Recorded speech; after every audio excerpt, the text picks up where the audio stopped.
ત્યારે તે બેસીને રડવા લાગે છે. ઝિલમિલ તેની પાસે આવે છે. બહેન, શું થયું? તું રોઈ કેમ રહી છે? બહેન, મારા બધા જ વટાણાના દાણા ખરાબ થઈ ગયા છે.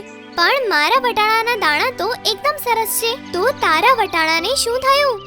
મેં તે રાત્રે લાલચમાં આવીને લીલા વટાણાના લીલા દાણા ચોરી લીધા હતા.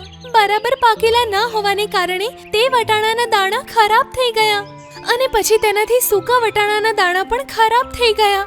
મારું લાલચ મને કંઈ જ કામ ના આવ્યું. હું ભૂખી મરી જઈશ. એક પણ વટાણાનો દાણો બાકી નથી રહ્યો. તને તારી ભૂલ ખબર તો પડી. અને હા, લાલચ કરવું જરાય સારી વાત નથી. તું ચિંતા ના કરીશ. મારા વટાણાના દાણામાંથી અડધા તું લઈ લે. બહેન, મેં તારી સાથે ખોટું કર્યું તો પણ તે મારી આટલી બધી મદદ કરી. તેના માટે તને ખૂબ ખૂબ આભાર.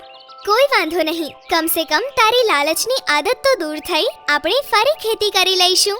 અને બંને ચકલીઓ હસતા હસતા ભેટી પડે છે.